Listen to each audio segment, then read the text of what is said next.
I don't know which one is worse, Kathryn Krick as a false prophet or Kathryn Krick's failed singing career. Unreserved,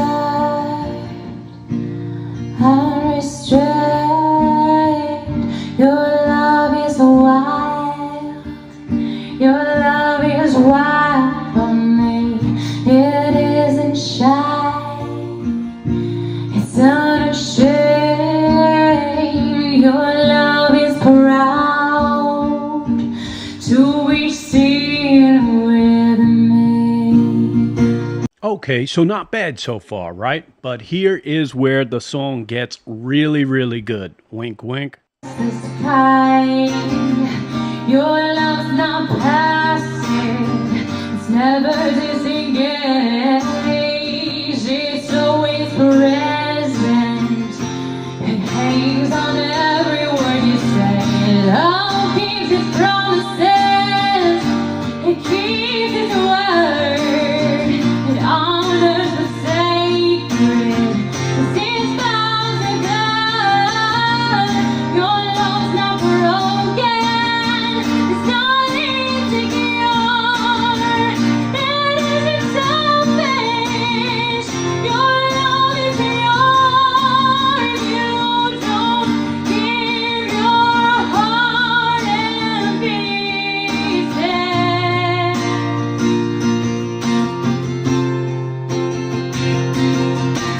You don't hide yourself to Jesus.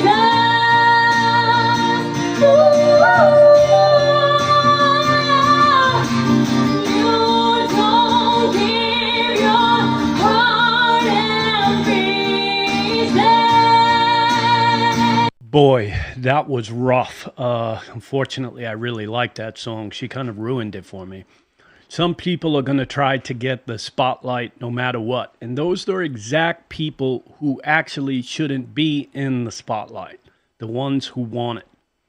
Many people don't know, but before Kathryn Krick was an apostle, she was a failed actor and singer. She even played a porn star in one of her movies.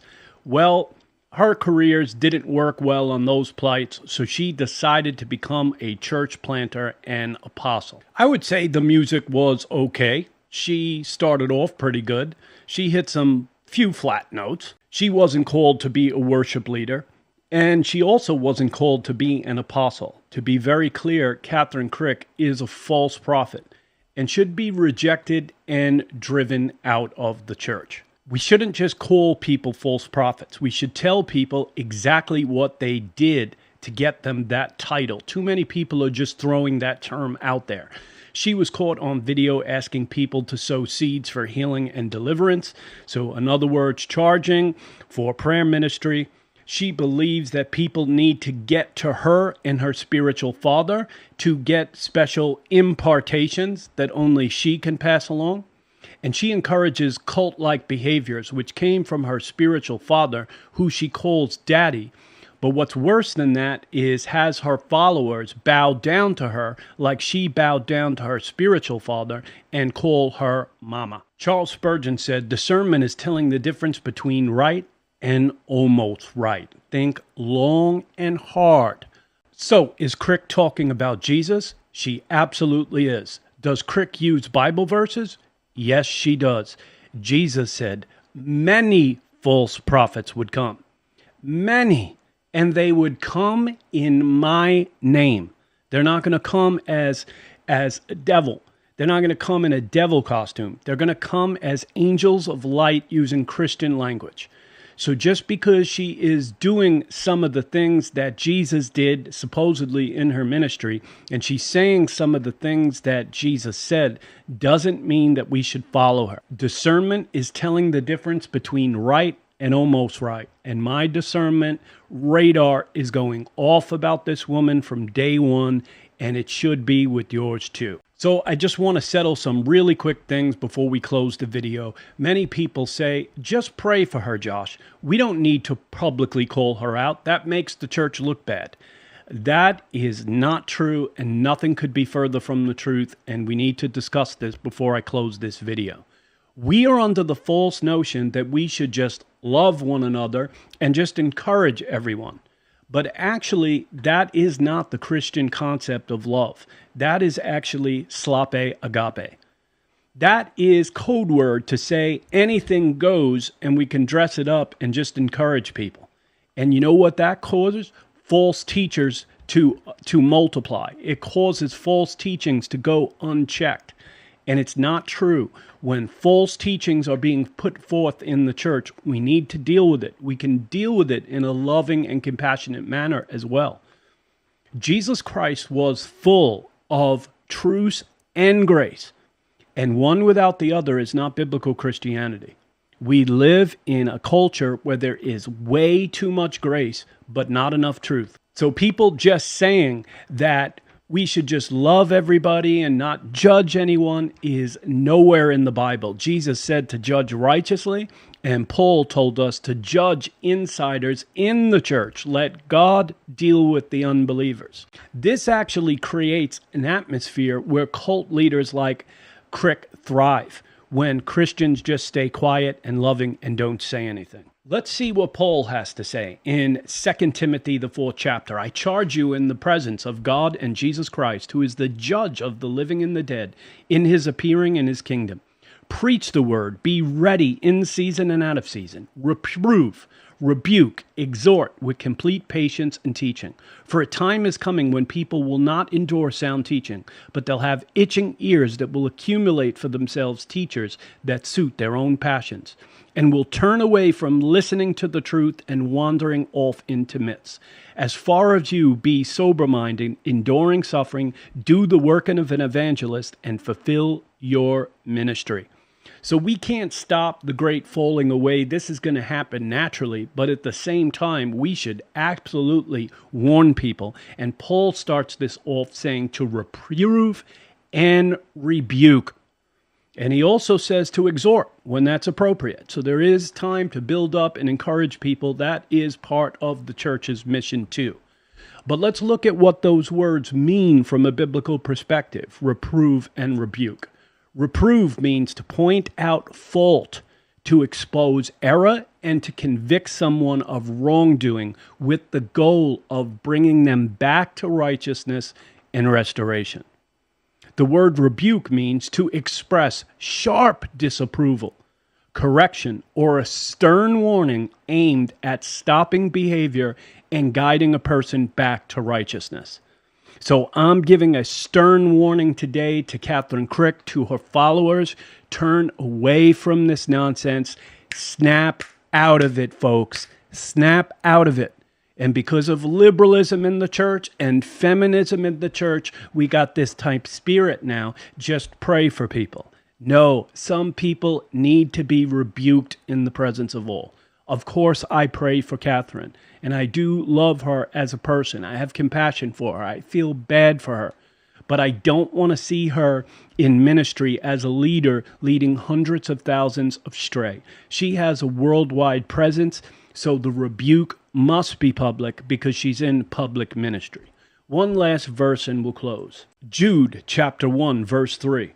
Beloved, although I am very eager to write about you about our common salvation, I found it necessary to write you, appealing to you to contend for the faith that was once for all delivered to the saints.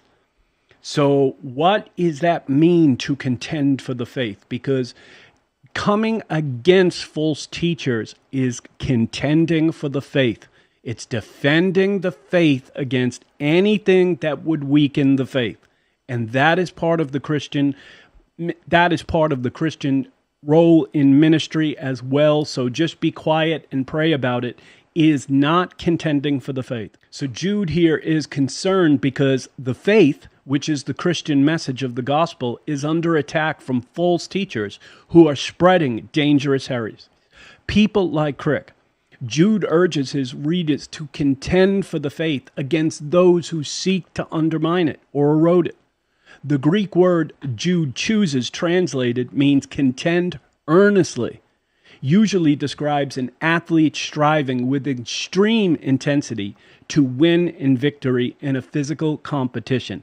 And how many know that we need to preach the Bible with that type of intensity, and we need to go after false preachers with full intensity?